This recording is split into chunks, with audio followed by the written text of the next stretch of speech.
Hello guys, कैसे आप लोग? कैसे चल रही सबकी पढ़ाई? एकदम बढ़िया, एकदम मजेदार। तो my name is Sanjeev Pandey और स्वागत है आपका अपने प्यारे से खूबसूरत चैनल में जेआर कॉलेज में, जो कि पार्ट है जेआर ट्यूटोरियल का।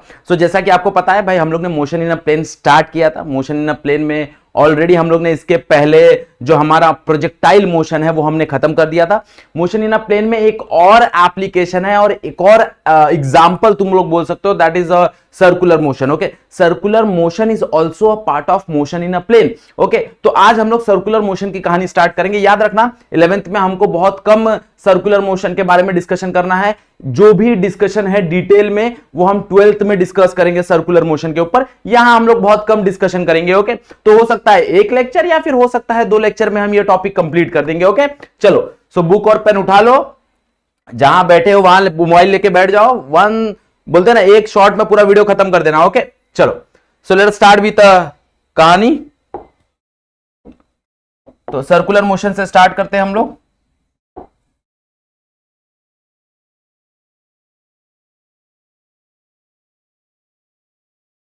बेसिकली सर्कुलर मोशन कैसा मोशन होता है? जब कभी भी कोई ऑब्जेक्ट किसी ऑर्बिट पे घूमे, ओके, किसी सर्कुलर ऑर्बिट में घूमे, गोला गोला चक्कर लगाए।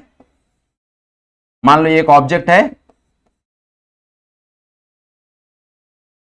और ये किसी ऑर्बिट में घूम रहा है। क्या घूम रहा है? ऑर्बिट में घूम रहा है। ओके, देखो सबसे पहली चीज है ना, लोगों को कंफ्यूजन होता है सर्कुलर मोशन और रोटेशन मोशन में। ये दोनों अलग अलग मोशन है। ओके, ध्यान से समझने की कोशिश करो यहां पे क्या हो रहा है। ओके, अब ये जो बॉडी है ना, ये बॉडी एक ऑर्बिट में घूम रहा है, मतलब इसका जो एक्सिस ऑफ रोटेशन है वो उस बॉडी से बाहर है। ध्यान से देखो भाई, इसका जो एक्सिस ऑफ रोटेशन है वो यहां कहीं है। तो जब कभी भी तुम्हारा बॉडी से एक्सिस ऑफ रोटेशन बाहर हो ना, so that is nothing but a circular motion. अब मान लो कि मैं खुद में ऐसे घूम रहा हूं, खुद में मैं ऐसे घूम रहा हूं, खुद में मैं ऐसे घूम रहा हूं। अब खुद में पूरा 360 टर्न नहीं लगा सकता क्योंकि माइक है। तो मान लो खुद में मैं घूम रहा हूं। ओके, तो अब अगर खुद में घूम रहा हूं, let's say we have the remote, मैं ऐसा खुद में घूम रहा हूं। अब खुद में घूम रहा हूं तो इसका जो एक्सिस ऑफ रोटेशन है वो यहां से पास हो रहा है, मतलब ये रोटेशनल मोशन कर रहा है क्योंकि इसका जो एक्सिस ऑफ रोटेशन है वो खुद के बॉडी में से पास हो रहा है। तो इस चीज का थोड़ा सा ध्यान देना। It is a circular motion, मतलब ये एक सर्कल के ऑर्बिट पे घूम रहा है। और जब चीजें सर्कल के ऑर्बिट पे घूमती हैं, गोला गोला चक्कर लगाती हैं, that is nothing but a circular motion. अब सर्कुलर मोशन में अगर हम ध्यान देना तो चीजें थोड़ी सी चेंज हो जाती है। लीनियर मोशंस के वेरिएबल थोड़े से चेंज हो जाते हैं। तुम्हारे जो लीनियर वेलोसिटी है that become angular velocity, linear displacement that become angular displacement, linear acceleration that become angular acceleration. Okay, तो अलग अलग कंडीशंस अप्लाई होते हैं इसके ऊपर। तो हम लोग इसके वेरिएबल्स पढ़ना देखेंगे भाई, क्या होता है सर्कुलर मोशन के वेरिएबल्स। तो लेट अस स्टार्ट। मान लो कि एग्जांपल के तौर पे इसको स्टार्ट करेंगे। मान लो कि ये बॉडी इस तरफ है। ओके, सो कुछ टाइम बाद, let's say after 2 second 3 second बाद, ये बॉडी कुछ यहां पे आ जाती है। अब अगर हम ध्यान से देखेंगे तो देखो बॉडी क्या कर रही है, body with respect to centre, body with respect to centre भाई एक एंगल ड्रॉ कर रही है। हाँ है ना, विथ रेस्पेक्ट टू सेंटर एक एंगल बना रही है, देखो जरा। ओके, मतलब बॉडी यहां पे थी भाई, ये इसका पहला पोजीशन हो गया और कुछ समय बाद बॉडी यहां पे चली गई। ओके, तो जब बॉडी यहां पे गई तो उसने कुछ एंगल डिस्क्राइब किया सेंटर के विथ रेस्पेक्ट टू में, कुछ तो एंगल बनाया। और ये जो एंगल बनाया है ना, this is called as angular displacement. इसको ही हम लोग बोलते हैं angular displacement.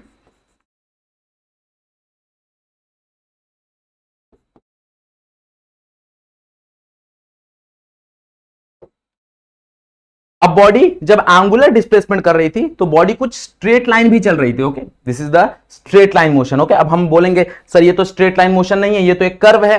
But time interval इतना छोटा होता है और डिस्प्लेसमेंट इतना छोटा होता है कि हम ये जो आर्क है ना, इस आर्क को कंसीडर करते हैं straight line. Okay, so this arc is nothing but a straight line, ऐसा हम कंसीडर करते हैं, याद रखना, क्योंकि हम टाइम इंटरवल बहुत छोटा लेते हैं। तो फॉर स्मॉल टाइम इंटरवल यहां पे ज्यादा डिस्प्लेसमेंट नहीं होता। सिंस ज्यादा डिस्प्लेसमेंट नहीं होता तो तुम्हारा जो ये आर्क है ना, ये आर्क बहुत छोटा सा होता है, तो उसको हम लोग स्ट्रेट लाइन कंसीडर करते हैं। तो तुम देखोगे तो this is nothing but your straight line, ये this is your straight displacement, जिसको हम लोग डीएस बोल देते हैं। और इसको जनरली थीटा के बजाय हम डी थीटा बोल देते हैं क्योंकि एंगल बहुत छोटा होता है, तो इसको डी थीटा बोल देते हैं। ओके, इसको डी थीटा बोल देते हैं। थीटा मतलब वही हो गया एंगुलर डिस्प्लेसमेंट, वो छोटा होता है तो इसलिए हम लोग उसको डी थीटा लिखते हैं। ओके, क्लियर, बात में आ गई। अब तुमको पता है ये चीज भाई, ये क्या है? ये तो तुम्हारा रेडियस वेक्टर है। ओके, अब तुम लोग बोलोगे रेडियस वेक्टर क्या होता है? रेडियस वेक्टर कुछ नया चीज नहीं है। Radius vector is a radius बस भाई वो आउटवर्ड डायरेक्टेड होता है, दैट्स व्हाई हम उसको रेडियस वेक्टर बोल देते। तो this is your radius vector. अब ये तीनों में कुछ तो रिलेशन था, हम लोग ने बचपन में पढ़ा था, ध्यान दो जरा भाई। ये तुम्हारा आर्क लेंथ है, ये तुम्हारा रेडियस है और ये तुम्हारा एंगल है। तो हमने एक फॉर्मूला पढ़ा था, अगर तुमको याद होगा, कि भाई आर्क लेंथ बराबर होता है, किसके बराबर होता है? आर्क लेंथ बराबर होता है थीटा, यस और नो, एंगल एंड रेडियस का मल्टीप्लीकेशन।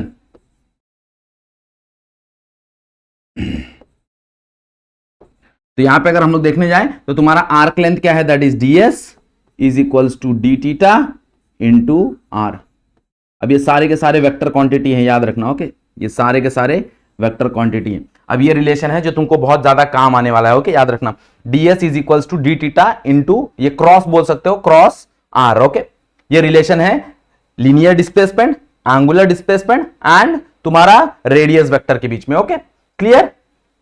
चलो, सो ये एंगुलर डिस्प्लेसमेंट की हम लोग ने बात की। ऐसी हम लोग बात करेंगे कि what will be your angular velocity. तुम्हारे पास लीनियर वेलोसिटी तो अवेलेबल है, लीनियर वेलोसिटी हम लोग ने पढ़ा है।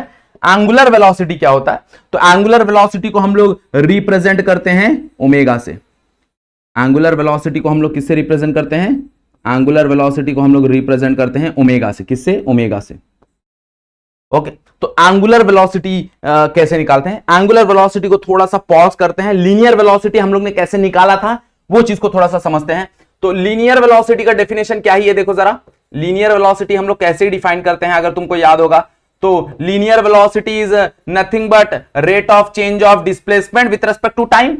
Rate of change of which displacement? Linear displacement. भाई लीनियर वेलोसिटी क्या होता है? लीनियर वेलोसिटी होता है rate of change of linear displacement with respect to time. तो ये rate of change of linear displacement हो गया। तो एंगुलर डिस्प्लेसमेंट कैसे डिफाइन करेंगे? एंगुलर वेलोसिटी कैसे डिफाइन करेंगे? एंगुलर वेलोसिटी डिफाइन करेंगे that is rate of change of angular velocity with respect to time. हाँ या ना? ओके, बस ना भाई, वेलोसिटी क्या ही होता है? वेलोसिटी होता है लीनियर डिस्प्लेसमेंट बाय टाइम। तो एंगुलर वेलोसिटी क्या होगा? Angular displacement by time. हाँ या ना? बाय सीधी सी बात है, यस और नो? ओके, तो यहां पे इस चीज का ध्यान दो। अगर मान लो कि मैं सर्कुलर मोशन के लिए बता रहा हूं, ओके, मान लो कि मैं सर्कुलर मोशन के लिए बता रहा हूं, तो सर्कुलर मोशन के लिए तुम्हारा, अगर मैं वेलोसिटी देखने जाऊं तो भाई एक रोटेशन के लिए, for one revolution, not rotation, revolution, for one revolution, देखो जरा, अगर एक रेवोल्यूशन के लिए देखने जाओ तो टोटल डिस्टेंस वो कितना ट्रैवल कर रहा है? टोटल डिस्टेंस वो ट्रैवल कर रहा है that is circumference, that is 2 pi r. हाँ या ना? तो टोटल डिस्टेंस वो कितना ट्रैवल कर रहा है? टोटल डिस्टेंस वो ट्रैवल कर रहा है 2 पाई आर। हाँ या ना? ओके, अब वो टोटल डिस्टेंस ट्रैवल करने के लिए उसको टाइम कितना लग रहा है? उसको टाइम लग रहा है लेस से टी। ओके, तो यहां पे अगर मैं वेलोसिटी डिफाइन करना चाहूं, स्पीड डिफाइन करना चाहूं, तो क्या हो जाएगा? That is 2 pi r divide by t. हाँ या ना? ये उसका मैग्नीट्यूड हो गया। तो फॉर वन कंप्लीट रेवोल्यूशन, भाई जब कभी भी एक कंप्लीट रेवोल्यूशन होगा तो उस कंप्लीट रेवोल्यूशन के लिए तुम्हारे पास स्पीड का फॉर्मूला है या फिर वेलोसिटी का फॉर्मूला है, that is v is equals to 2 pi r divide by t. हाँ या ना? ओके, ये चीज को ध्यान दो। अब तुम्हारे पास ये वेलोसिटी का फॉर्मूला है, ये किसकी वेलोसिटी है? ये लीनियर वेलोसिटी है। अब एंगुलर वेलोसिटी क्या हो जाएगा? भाई एंगुलर वेलोसिटी बोले तो तुम्हारा एंगल में डिस्प्लेसमेंट। तो एंगल में अगर डिस्प्लेसमेंट करने जाओगे तो एक कंप्लीट रेवोल्यूशन के लिए वो कितना एंगल चलेगा? एक कंप्लीट रेवोल्यूशन के लिए वो एंगल चलेगा 2 पाई। तो यहां पे अगर हम लोग देखने जाए for complete one,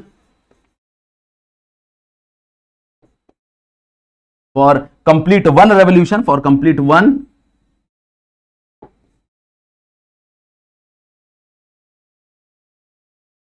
one revolution, भाई वो कितना चलेगा? तुम्हारा जो एंगल है वो हो जाएगा तुम्हारा 2 पाई 360, दैट इज 360। हाँ है ना? तो 2 पाई और let's say time will be T, let's say time will be T. Why it is capital T? भाई it is called as time period. Okay, the time taken by the body to complete one revolution. एक revolution करने के लिए उसको जो time लग रहा है उसको बोलते हैं टाइम पीरियड, इसलिए हम लोग उसको कैपिटल टी लिखते हैं। तो यहां पे फॉर्मूला क्या बन जाएगा? अगर हम लोग देखने जाए तो यहां पे तुम्हारा फॉर्मूला बन जाएगा दैट इज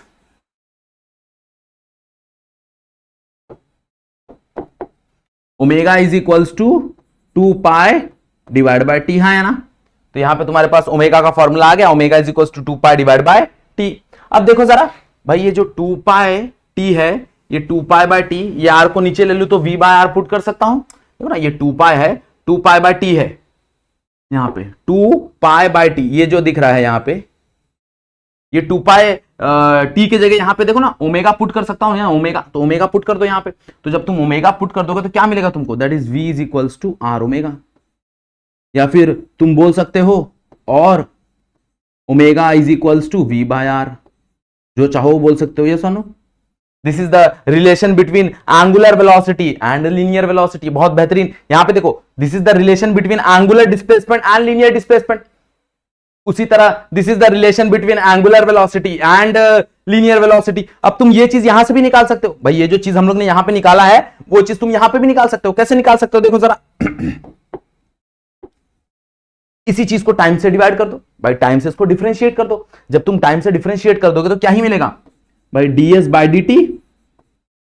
r तुम्हारा कांस्टेंट है, रेडियस वेक्टर का मैग्नीट्यूड अगर हम लोग देखने जाए, डायरेक्शन तो चेंज हो रहा है, जाहिर सी बात है, हर एक डायरेक्शन चेंज हो रहा है, बट अगर हम लोग इसका मैग्नीट्यूड देखने जाए तो r का मैग्नीट्यूड तो कांस्टेंट है, तो r डिफरेंशिएट नहीं होगा, थीटा तुम्हारा डिफरेंशिएट हो जाएगा।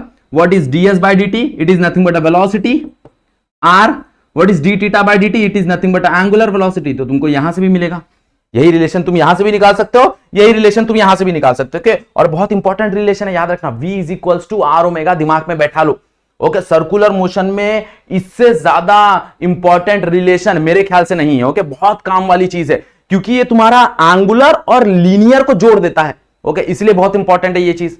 क्लियर बात समझ में आ गई, बेसिक चीजें समझ में आ रही नहीं कि कहां से स्टार्ट करना है भाई, एंगुलर डिस्प्लेसमेंट से स्टार्ट करना है, एंगुलर डिस्प्लेसमेंट समझना है, एंगुलर डिस्प्लेसमेंट का रिलेशन याद रखना है, फिर आ जाना है लीनियर पे, लीनियर समझना है, लीनियर समझने के बाद एंगुलर वेलोसिटी समझना है, एंगुलर वेलोसिटी समझने के बाद भाई दोनों का रिलेशन समझना है। दोनों का रिलेशन समझ गए, फिलहाल के लिए तुमको इतना ही काम है, तो इतने ही चीज पे फोकस करो, इससे ज्यादा चीज पे फोकस मत करो। ओके, इतना तुमको आ गया, बहुत है।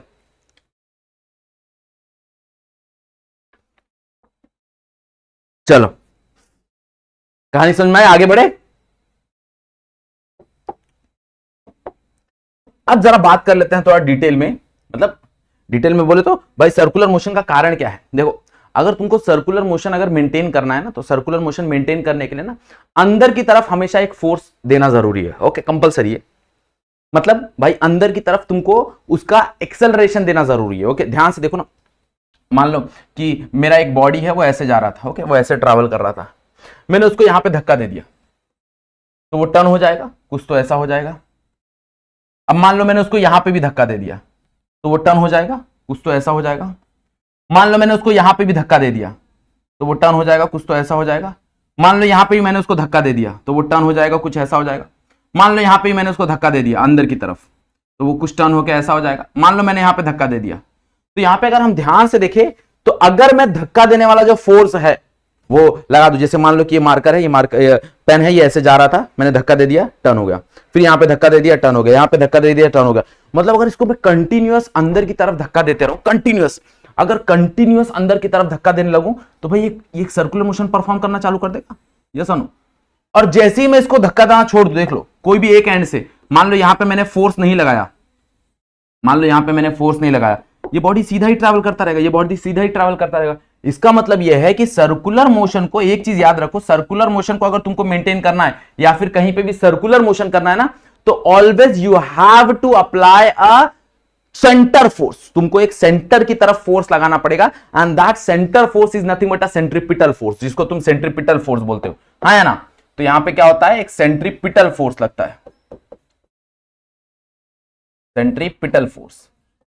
And what is the centripetal force? By centripetal force is nothing but a center seeking force. Yes or no? भाई सेंटर की तरफ जो तुम्हारा फोर्स लग रहा है, ओके, उसको तुम लोग बोलते हो सेंट्रिपिटल फोर्स। मतलब अगर कहीं पे भी सर्कुलर मोशन होगा तो भाई ये सर्कुलर मोशन में क्या होगा, अंदर की तरफ एक फोर्स लगेगा, and that force will be a centripetal force, that force will be a centripetal force.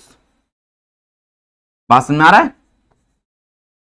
अब सेंट्रिपिटल फोर्स आया, मतलब एक सेंट्रिपिटल एक्सेलरेशन भी आएगा, क्योंकि मेरे को पता है F इक्वल्स टू ma होता है, तो जिस डायरेक्शन में तुम्हारा फोर्स आता है उसी डायरेक्शन में तुम्हारा एक्सेलरेशन भी आता है, हाँ या ना। तो F इक्वल्स टू ma, तो जिस डायरेक्शन में फोर्स उस डायरेक्शन में तुम्हारा एक्सेलरेशन, सीधी बात है, यस और नो। अब ध्यान से समझने की कोशिश करो भाई, यहां पे क्या होगा, ड्यू टू दिस फोर्स एक एक्सेलरेशन प्रोड्यूस होगा, and that acceleration is called as centripetal acceleration, that acceleration is called as centripetal acceleration, हाँ या ना। अब सेंट्रीपिटल एक्सेलरेशन क्या कर रहा है? सेंट्रीपिटल एक्सेलरेशन उस मोशन का डायरेक्शन चेंज कर रहा है। देखो यहां पे दो चीजें समझना तुमको जरूरी है। ओके, सर्कुलर मोशन में दो चीजें होना जरूरी है। एक तो भाई जो उसको अंदर खींच रहा है, ओके, अब अंदर खींचेगा तो उसको चलने के लिए भी तो चाहिए, मतलब उसको एक टेंजेंशियल कंपोनेंट भी तो चाहिए। तो यहां पे दो कंपोनेंट आता है और दो कंपोनेंट के रीजन की वजह से यहां पे एक परफेक्ट सर्कुलर मोशन हो पाता है। तो एक कंपोनेंट क्या करता है? एक कंपोनेंट भाई उसको अंदर की तरफ खींच के रखता है और दूसरा कंपोनेंट उसका वेलोसिटी चेंज करता है। जैसे मान लो कि तुम फुगड़ी खेल रहे हो, कभी तुमने फुगड़ी खेला रहेगा, ओके, तो फुगड़ी खेलते समय देखो तुम सामने वाले का हाथ अंदर की तरफ खींचते हो और तब तुम फुगड़ी खेलते हो, मतलब इनडायरेक्टली तुम उसको अंदर की तरफ खींच रहे हो। अब अंदर की तरफ खींच रहे हो मतलब सेंटर की तरफ फोर्स लग रहा है, बराबर। अभी मान लो कभी उसको फोर्स लगाते लगाते छोड़ दो, देखो वो सर्कुलर मोशन नहीं करेगा, वो सीधा चला जाएगा। ये सुनो, मतलब सेंटर की तरफ तो कंपलसरी एक फोर्स चाहिए। हाँ, अब अगर तुमको उसकी वेलोसिटी चेंज करनी है, मान लो तुमको स्पीड बढ़ाना है, मतलब तुमको ऐसे धक्का देना पड़ेगा, तो तुमको टेंजेंशियल धक्का देना पड़ेगा। तो यहां पे टेंजेंशियल चीजें बहुत जरूरी होती है। तो ऑलवेज रिमेंबर, यहां पे दो चीजें बहुत काम की होती है। एक तो होता है तुम्हारा सेंट्रीपिटल एक्सेलरेशन, और सेंट्रीपिटल एक्सेलरेशन किसकी वजह से आता है? सेंट्रीपिटल एक्सेलरेशन आता है सेंट्रीपिटल फोर्स की वजह से, हाँ या ना। और एक एक्सेलरेशन होता है तुम्हारा जिसको हम लोग बोलते हैं टेंजेंशियल एक्सेलरेशन। किसको बोलते हैं? टेंजेंशियल एक्सेलरेशन, जिसको क्या बोलते हैं? Tangential acceleration. और टेंजेंशियल एक्सेलरेशन कब आता है? जब तुम्हारी वेलोसिटी चेंज होती है। याद रखना, अगर तुमको वेलोसिटी चेंज नहीं करना है, लाइक बहुत लोग बोलते हैं कि सर टेंजेंशियल एक्सेलरेशन हमको पढ़ाया ही नहीं जाता। कारण है उसके पीछे, क्योंकि तुम्हारा जो टॉपिक है ना, वो टॉपिक का नाम है uniform circular motion. Uniform circular motion में क्या होता है? Okay, uniform circular motion, that is UCM. Uniform circular motion में तुम्हारी वेलोसिटी कांस्टेंट होती है। वेलोसिटी का जो मैग्नीट्यूड होता है, वो वेलोसिटी का मैग्नीट्यूड कांस्टेंट होता है। सिंस मैग्नीट्यूड कांस्टेंट है तो भाई टेंजेंशियल एक्सेलरेशन लगेगा ही नहीं, क्योंकि वेलोसिटी चेंज नहीं हो रही है ना। वेलोसिटी का डायरेक्शन चेंज हो रहा है बट वेलोसिटी चेंज नहीं हो रही है। तो सिंस वेलोसिटी चेंज नहीं हो रही मतलब उसका स्पीड बढ़ नहीं रहा, स्पीड बढ़ नहीं रहा है, ना ही कम हो रहा है, तो तुम्हारा जो टेंजेंशियल एक्सेलरेशन है वो लगेगा नहीं, खाली एक ही एक्सेलरेशन लगेगा, that is called as centripetal acceleration. इसलिए तुम कहीं पे भी टेंजेंशियल एक्सेलरेशन नहीं पढ़ते हो। कारण है कि भाई टेंजेंशियल एक्सेलरेशन तुमको कहीं पे भी तुम्हारे सिलेबस में नहीं है, क्योंकि हमारे सिलेबस में यूसीएम है। यूसीएम बोले तो यूनिफॉर्म सर्कुलर मोशन, और यूनिफॉर्म सर्कुलर मोशन है मतलब उसका स्पीड तो चेंज नहीं हो रहा, उसका स्पीड चेंज नहीं हो रहा तो टेंजेंशियल एक्सेलरेशन नहीं लग रहा। क्लियर बात में आ गई? क्यों सेंट्रीपिटल एक्सेलरेशन लगता है और टेंजेंशियल एक्सेलरेशन नहीं लगता?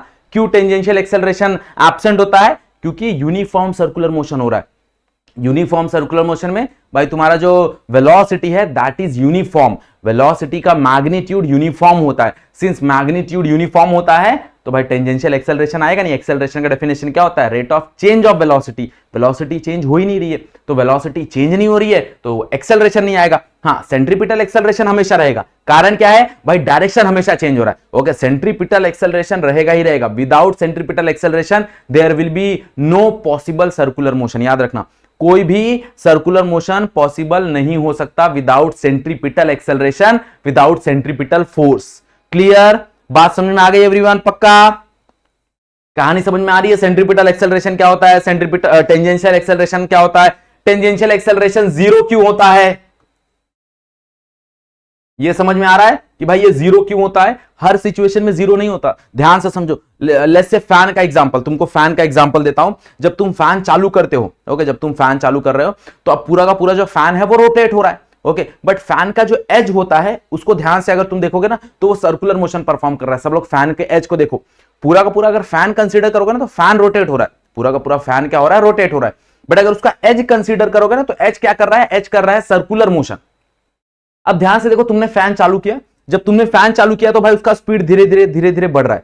देखो अब वहां पे सर्कुलर मोशन हो रहा है। उस ब्लेड को देखो, खाली उस ब्लेड के एज को देखो, बाकी कुछ मत देखो, सिर्फ उस एज को देखो भाई तुमने फैन चालू किया, सर्कुलर मोशन हुआ। सर्कुलर मोशन हुआ तो जब सर्कुलर मोशन हुआ मतलब सेंट्रीपिटल एक्सेलरेशन तो रहेगा।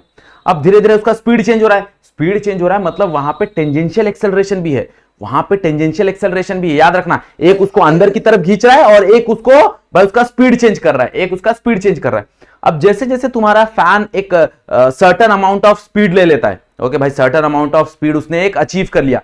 अब उससे ज्यादा स्पीड वो अचीव नहीं कर रहा है। अब उससे ज्यादा स्पीड वो अचीव नहीं कर रहा है, मतलब वो एक कांस्टेंट वेलोसिटी से घूमना चालू किया। जब वो कांस्टेंट वेलोसिटी से घूमना चालू किया, इसका मतलब यह है कि उसके अंदर टेंजेंशियल एक्सेलरेशन प्रेजेंट नहीं है। भाई टेंजेंशियल एक्सेलरेशन प्रेजेंट नहीं है, क्या प्रेजेंट है?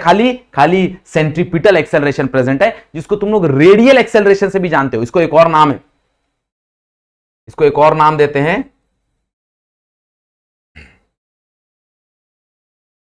Radial acceleration. ओके, क्या नाम है इसको? Radial acceleration. ओके, इसको एक रेडियल एक्सेलरेशन भी बोला जाता है। क्लियर? बात समझ में आ गई एवरीवन? सेंट्रीपिटल एक्सेलरेशन क्या होता है, टेंजेंशियल एक्सेलरेशन क्या होता है। ओके, चलो अब इसी के ऊपर है तुम्हारा सेंट्रीपिटल फोर्स, उसके ऊपर हम लोग डिस्कशन करेंगे।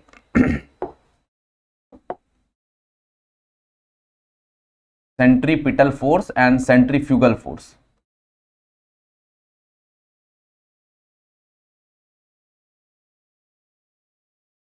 सेंट्रीपिटल फोर्स क्या होता है और सेंट्रीफ्यूगल फोर्स क्या होता है।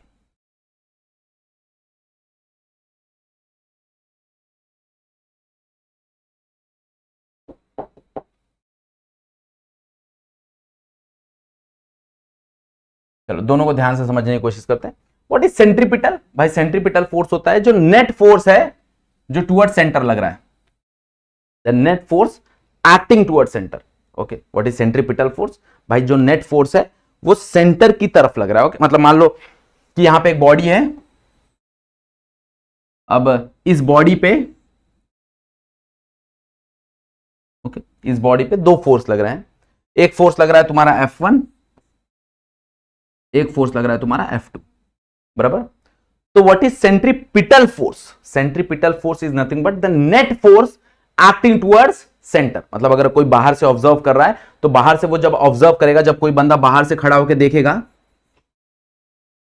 तो वो देखेगा कि भाई अंदर की तरफ कौन सा फोर्स लग रहा है, अंदर की तरफ F1 माइनस F2 लग रहा है, नेट। ओके, ऑलवेज रिमेंबर, हमेशा हम बोलते हैं ना the force acting toward centre, the net force acting toward centre. भाई टोटल फोर्स जो लग रहा है वो सारे के सारे फोर्स को ऐड करो और उसको सेंटर की तरफ लगाओ, तो the net force acting toward centre is called as centripetal force. Okay, तो द नेट फोर्स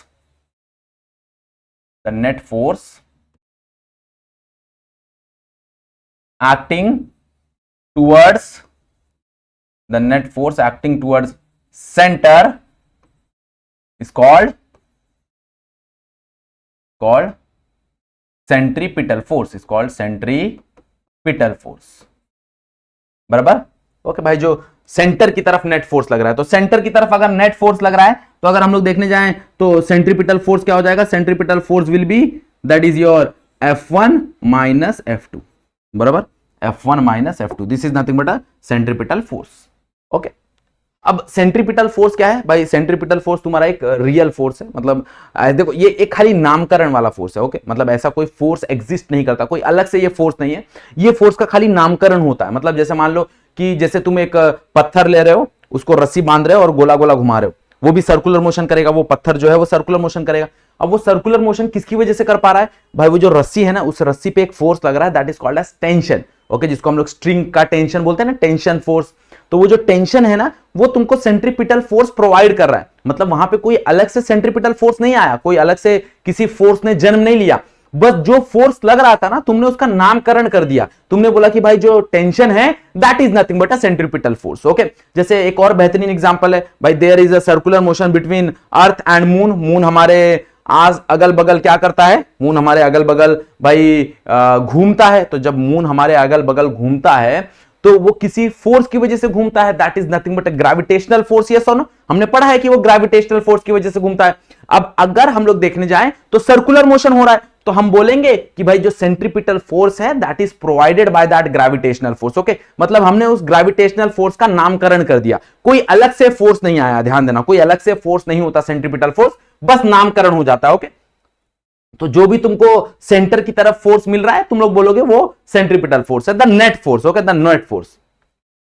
अब सेंट्रीफ्यूगल की बात करते हैं। अगर इसका फॉर्मूला देखने जाए तो फॉर्मूला हम लोग थोड़ी देर में देखेंगे। अब सेंट्रीफ्यूगल की बात कर लो। भाई सेंट्रीफ्यूगल फोर्स क्या होता है? देखो सबसे पहले सेंट्रीफ्यूगल फोर्स है ना, तुमको non inertial frame of reference में जाना पड़ेगा। Non inertial frame of reference क्या होता है? जब हम लोग 4 चैप्टर पढ़ेंगे वहां पे हम लोग देखेंगे कि भाई जो ऑब्जर्वर होता है वो ऑब्जर्वर का जो एक्सेलरेशन होता है वो नॉन जीरो होता है, मतलब ऑब्जर्वर खुद ऐसे फ्रेम ऑफ रेफरेंस में है जो फ्रेम ऑफ रेफरेंस मूव कर रहा है। जैसे मान लो कि मैं फैन पे बैठ गया, लेट्स से मैं फैन पे बैठ गया, ओके, फैन के ब्लेड पे मैं बैठ चुका हूं। अब जरा फैन चालू करो और इमेजिन करो कि जब तुम उस ब्लेड पे बैठे हो तो तुम कहां जाओगे? तुम बाहर की तरफ जाओगे कि अंदर की तरफ जाओगे? जरा सोचो, जरा सोचो। उस फैन के ब्लेड पे बैठो, ओके, तुम करते हो ना भाई, वो टीचर्स डे रहता है या फिर कुछ रहता है तो फैन पे फ्लावर लगा देते हो, और जब फैन चालू करते हो तो वो फ्लावर कहां जाते हैं? जरा सोचो। जब फैन चालू करते हो तो बाहर की तरफ जाते हैं कि अंदर की तरफ जाते हैं? जरा सोचो।